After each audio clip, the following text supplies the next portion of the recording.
Tudo bem? Eu sou a professora doutora Nelly Souza, essa é a disciplina de Princípios da Neurociência, e nós estamos na nossa terceira e última unidade.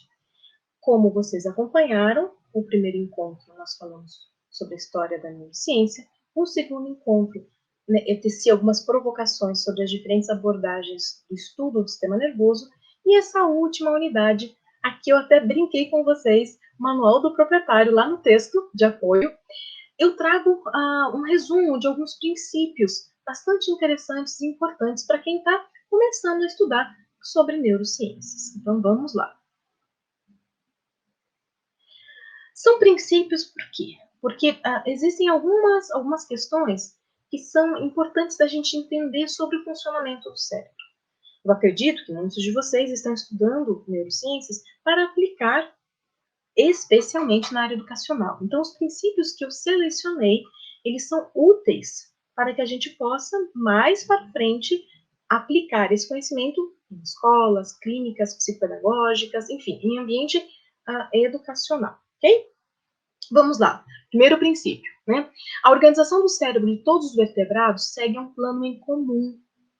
Significa o quê? Que, em tese, todos os nossos cérebros, todos os nossos sistemas nervosos são semelhantes, mas não são iguais, né?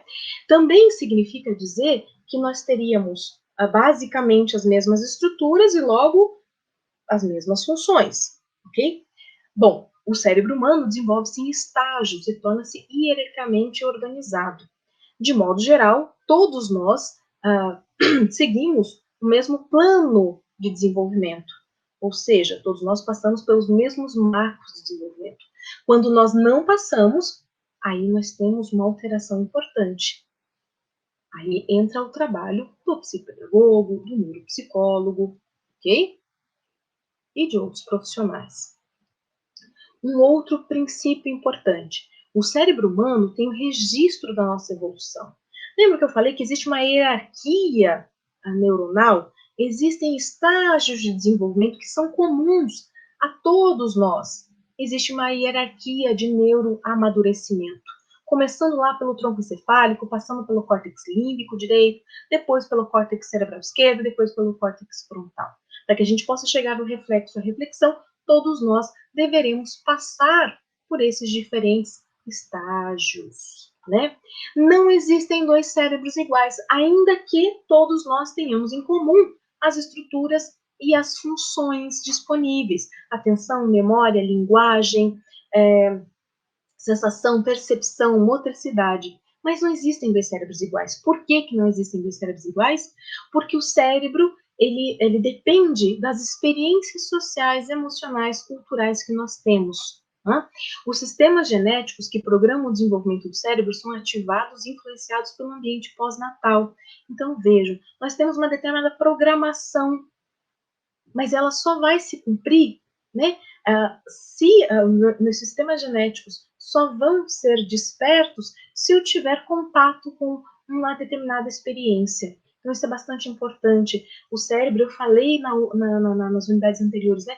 O cérebro é o órgão do aprendizado, é o órgão mais importante que a gente tem, porque ali fica todo o nosso repertório. Mas esse repertório não vem do nada, esse repertório vem de uma relação com outros sujeitos, com significados, com objetos, com contextos, né? Vem em relação com as impressões do ambiente e as impressões internas, aquilo que se passa dentro de mim, ok? Então, isso é bastante importante. E aqui, dentro desse princípio, eu destacaria um ambiente rico de oportunidades, nós temos um cérebro rico em repertório. Outra questão importante: o cérebro é mutante. Esse princípio é o princípio da neuroplasticidade. Então, as vivências prévias exercem impacto decisivo na citoarquitetura do cérebro e na natureza das capacidades do adulto.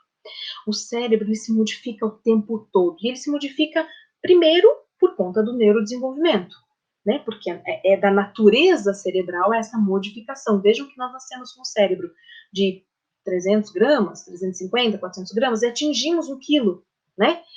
Na idade adulta, então o cérebro chega a 1 quilo, 1,5 quilo, vejam só, ele se modificou estruturalmente, mas ele também se modifica funcionalmente, graças às relações, às experiências. Então, dizer que o cérebro é mutante é dizer que essa é uma capacidade vitalícia, que me acompanha ao longo da vida, né, que em determinados momentos do desenvolvimento essa capacidade é mais intensa, então logo que nascemos, na infância, nós temos uma grande plasticidade neuronal, ela vai declinando um pouquinho, né? E lá no envelhecimento nós teremos uma perda dessa plasticidade, mas ele ainda é plástico, ainda é possível. Lembra que eu falei na primeira unidade sobre reabilitação? Hoje, graças aos conceitos que nós temos de reabilitação, nós conseguimos investir mais, nós conseguimos investir diante de uma lesão, nós conseguimos investir diante de um grande insulto ao sistema nervoso, nós conseguimos investir mais na terceira idade, né, no envelhecimento, porque nós sabemos dessa capacidade plástica e nós investimos nela, ok? Né? E claro que essa plasticidade, ou esse repertório, né, cognitivo, emocional, cuja base é o cérebro, depende das oportunidades que foram oferecidas à pessoa. Né? Então, vamos lá. Outro princípio importante. O cérebro é um sistema complexo, dinâmico e integrado, constantemente esculpido pelas experiências do cotidiano. No entanto, a maioria dessas modificações ocorrem apenas em nível microscópico e neuroquímico. Isso aqui é bastante importante para a gente, primeiro, porque é um sistema complexo. Lembra que eu falei? Nós vamos estudar as estruturas, vocês vão entender a relação entre uma estrutura, uma função e um comportamento. Isso é maravilhoso. Mas nunca percam de vista, as estruturas não funcionam sozinhas. Todas as estruturas neurológicas, elas funcionam em sistema, em rede, redes neuronais, ok? Diferentes estruturas podem gerar a mesma função, podem produzir o mesmo comportamento, ok? Outra questão importante, a relação da neuroplasticidade com o cotidiano. Então, o ambiente é altamente estimulador. Isso é fundamental de lembrarmos. E grande parte das modificações que nós temos é microscópico e neuroquímico, ou seja, a neuroquímica do cérebro também é uma área bastante importante, né? O que a gente chama de neurofisiologia. Nós temos substâncias que são neuromoduladoras, como alguns hormônios, por exemplo, ok? Então, assim, entender isso é bastante importante, porque conforme aquilo que eu como, conforme aquilo que eu faço com o meu corpo físico, eu posso interferir nessa neuroquímica cerebral, né? Nessa química cerebral, desculpe, nessa química cerebral, e aí mudar o meu comportamento. Então, em termos microscópicos, moleculares e neuroquímicos, nós gostamos de destacar o seguinte sempre: o que o cérebro precisa para funcionar adequadamente? Precisa de oxigênio, ele precisa de um sono reparador, porque o sono também regula a memória, mas regula essa química cerebral. Precisamos de glicose adequada e precisamos de exercícios para regular o funcionamento do cérebro. Esse é um princípio bastante importante para nós. Outro princípio que vale a pena se debruçar, o papel das emoções. As emoções têm um papel fundamental na regulação de nossos comportamentos. E as emoções estão aonde? Não estão lá no coração, como pensava Aristóteles, estão no cérebro. As emoções são críticas na detecção de padrões, tomada de decisões e aprendizagem. O estresse, a ansiedade, os estados depressivos prejudicam o aprendizado, prejudicam a nossa relação com o mundo. E aí, eu posso dizer para vocês, estudar as emoções e a relação do sistema nervoso com as emoções e com o ambiente é fundamental para todo e qualquer interessado em melhorar padrões de aprendizagem, em melhorar condutas, enfim, atuar diante de uma educação de qualidade.